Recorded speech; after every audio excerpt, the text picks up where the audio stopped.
മുഖ്യമന്ത്രിയായാലും ശരി, പൊതുമരാമത്ത് മന്ത്രിയായാലും ശരി, അത് കേന്ദ്ര സർക്കാർ അനുവദിച്ച് നൽകിയിട്ടുള്ള പദ്ധതികളുടെ വികസനം മാത്രമാണ് വന്നിട്ടുള്ളത്. മൂന്നാമതൊരു മുന്നണിയുണ്ടെന്നും അത് ഭാരതീയ ജനതാ പാർട്ടിയാണെന്നും കടലാമയും തേങ്ങയും മാത്രമല്ല, അത് അർഹിക്കുന്ന വിഹിതം കേരളത്തിന് കിട്ടിയിട്ടുണ്ട്. കോഴിക്കോട് ജില്ലയിൽ BJP നേതൃത്വം പ്രതീക്ഷ വയ്ക്കുന്ന ഒരു മണ്ഡലമാണ് കോഴിക്കോട് നോർത്ത്. കാരണം BJP അവരുടെ A കാറ്റഗറി ലിസ്റ്റിൽ പെടുത്തിയ ഒരു മണ്ഡലമാണ്. വലിയ പ്രതീക്ഷയാണ് അവർക്കുള്ളത്. അതുകൊണ്ട് തന്നെ അവർ ഇവിടെ സ്ഥാനാർത്ഥിയായി നിശ്ചയിച്ചിട്ടുള്ളതും മഹിളാ മോർച്ചയുടെ സംസ്ഥാന അധ്യക്ഷ നവ്യ ഹരിദാസിനെയാണ്. നവ്യ ഹരിദാസ് കേരള വിഷൻ ന്യൂസിനൊപ്പമുണ്ട്. വലിയ പ്രതീക്ഷകളോടെയാണ് ഇറങ്ങുന്നത്. സാധാരണ നോർത്ത് എന്ന് പറയുന്നത് പൊതുവെ ഇടതുപക്ഷം ജയിച്ചു വരുന്ന ഒരിടമാണ്. കാലങ്ങളായിട്ട് ഇടതുപക്ഷമാണ് ജയിച്ചിട്ടുള്ളത്. പക്ഷേ ആദ്യമായിട്ടാണ് BJPയുടെ ഒരു MLA ഈ നോർത്ത് മണ്ഡലത്തിൽ ഉണ്ടാകാൻ പോകുന്നത്. അത്രയും പ്രതീക്ഷയുണ്ട്. അതെ, BJPയെ സംബന്ധിച്ചിടത്തോളം A ക്ലാസ് മണ്ഡലത്തിൽ പെട്ടിട്ടുള്ള ഒന്നാണ് കോഴിക്കോട് നോർത്ത്. കഴിഞ്ഞ ഒരുപാട് ഇലക്ഷനുകൾ നമ്മൾ പരിശോധിക്കുമ്പോൾ പടിപടിയായിട്ട് BJPയുടെ വളർച്ച കണ്ടിട്ടുണ്ട്. കഴിഞ്ഞ ലോക്കൽ ബോഡി ഇലക്ഷനിൽ ഈ നോർത്ത് മണ്ഡലത്തിൽ നിന്ന് മാത്രം 7 സ്ഥാനാർത്ഥികളെ മത്സരിപ്പിച്ച് കൗൺസിലർമാരാക്കി മാറ്റിയെടുക്കാനും സാധിച്ചൊരു മണ്ഡലം. അപ്പോൾ ജനങ്ങളുടെ പിന്തുണ തീർച്ചയായിട്ടുമുണ്ട്. അതോടൊപ്പം തന്നെ കേന്ദ്ര നേതൃത്വം കഴിഞ്ഞ 10-12 വർഷക്കാലത്തോളമായിട്ട് നരേന്ദ്രമോദി സർക്കാർ നേരിട്ട് ഇടപെട്ട് നടത്തുന്ന വികസന പ്രവർത്തനങ്ങൾ, അതിൻ്റെ ചുവട് പിടിച്ചുകൊണ്ട് വികസിത ഭാരതത്തിനു വേണ്ടി വികസിത കേരളം എന്നുള്ളൊരു കാഴ്ചപ്പാടായിട്ടാണ് ഇവിടെ ഞങ്ങൾ മത്സരിക്കുന്നത്. പക്ഷേ ഇടതുപക്ഷവും UDF ഒക്കെ പറയുന്നത് കേന്ദ്രമൊന്നും കേരളത്തിന് തന്നിട്ടില്ല എന്നുള്ളതാണ്. കഴിഞ്ഞ ബജറ്റിലും അത്തരത്തിൽ ചില ചിത്രീകരണങ്ങളോടുകൂടെ അവർ പ്രഖ്യാപിച്ചിരുന്നു. പക്ഷേ യാഥാർത്ഥ്യം പരിശോധിക്കുന്ന സമയത്ത് മറ്റ് സംസ്ഥാനങ്ങൾക്ക് കൊടുത്തിരിക്കുന്ന അതേ വിഹിതം കേരളത്തിന് ലഭിക്കുന്നുണ്ട്.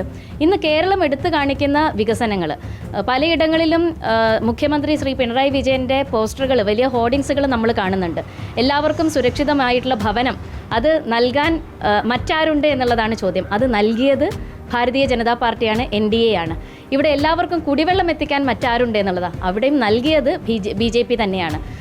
അന്നത്തിന് മുട്ടില്ലാത്ത കേരളം എന്ന് പറയുമ്പോൾ റേഷൻ കടകളിലൂടെ അന്നം വിതരണം ചെയ്യുന്നത് സൗജന്യമായിട്ട് കോവിഡ് മുതൽ 2019 മുതൽ 2026 മുതൽ വരെയുള്ള കാലഘട്ടത്തിൽ സൗജന്യമായിട്ട് അരി വിതരണം ചെയ്യുന്നതും ഭക്ഷ്യധാന്യങ്ങൾ റേഷൻ കടകൾ മുഖേന വിതരണം ചെയ്യുന്നതും BJP ആണ്. അപ്പോൾ ഇവിടെ യാഥാർത്ഥ്യങ്ങൾ മറച്ചു വെക്കാനുള്ളൊരു ശ്രമമാണ് നടത്തുന്നത്.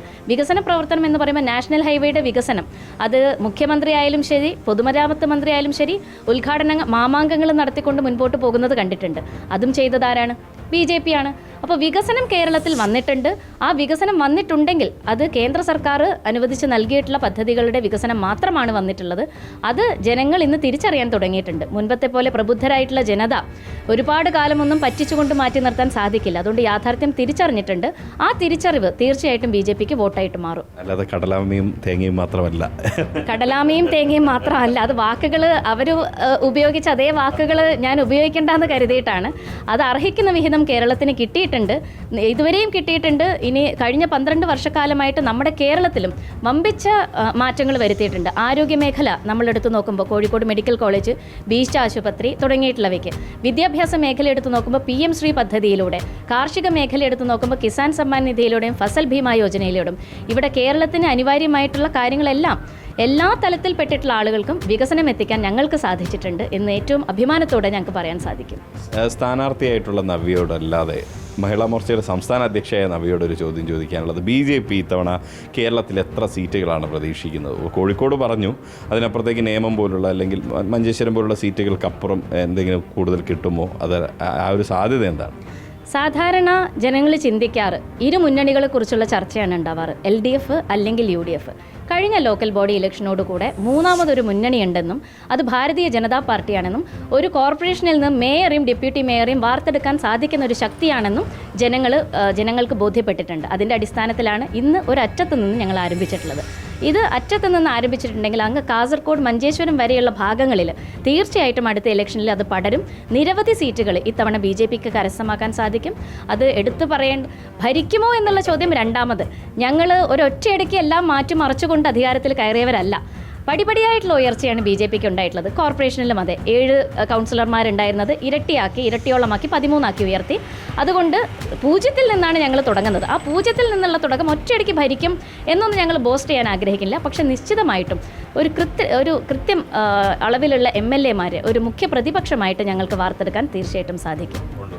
ഇനി നമ്മൾ നോർത്തിലേക്ക് തന്നെ തിരിച്ചു വരികയാണെങ്കിൽ ശക്തരായ എതിരാളികളാണ്. ഒരു ഭാഗത്ത് MLA തന്നെ, സിറ്റിംഗ് MLA തോട്ടത്തിൽ രവീന്ദ്രനാണ്. മറ്റൊരു ഭാഗത്ത് KPCC സെക്രട്ടറി ആയിട്ടുള്ള K. ജയന്താണ്.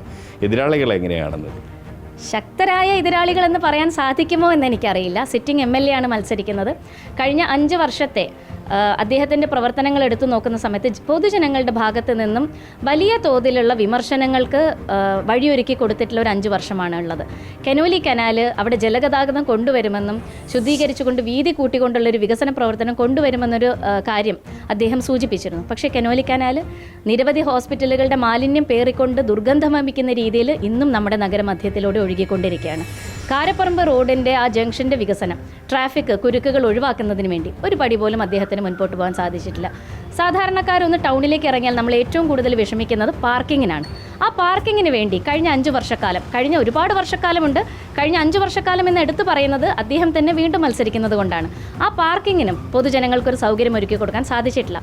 വെള്ളം കൊണ്ടുള്ള 2 വിഷയങ്ങൾ, വേനൽക്കാലം വരുന്ന സമയത്ത് കുടിവെള്ളത്തിൻ്റെ ലഭ്യത കുറവും, മഴക്കാലം വന്നിട്ടുണ്ടെങ്കിൽ പെയ്യുന്ന മഴവെള്ളം ഒഴുകിപ്പോകാൻ പറ്റാതെ നഗരഹൃദയം മുഴുവൻ വെള്ളത്തിനടിയിലാകുന്ന പ്രശ്നം കാലങ്ങളായിട്ട് കോഴിക്കോട് അനുഭവിക്കുന്നതാണ്.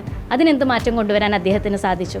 ഇവിടെ ആരോഗ്യമേഖല PMSSY പദ്ധതിയിലൂടെ നമ്മുടെ മെഡിക്കൽ കോളേജിനും ബീച്ച് ആശുപത്രിക്കും കോടികളാണ് കേന്ദ്ര സർക്കാർ നൽകിയിട്ടുള്ളത്.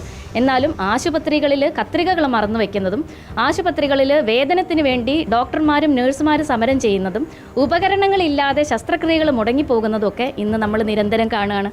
അപ്പോൾ ആരോഗ്യമേഖലയായാലും അവിടെയും ഫ്ലോപ്പാണ്. PM ശ്രീ പദ്ധതിയിലൂടെ വിദ്യാഭ്യാസ മേഖലയുടെ ഉയർത്തിപ്പിന് വേണ്ടിയിട്ട് കേന്ദ്ര സർക്കാർ ശ്രമിക്കുമ്പോൾ PM ശ്രീ പദ്ധതി നമ്മുടെ കേരളത്തിന് ആവശ്യമില്ല എന്ന് പറഞ്ഞ് മാറി നിൽക്കുന്ന ഒരു സംസ്ഥാനം അത് കേരളം മാത്രമാണ്.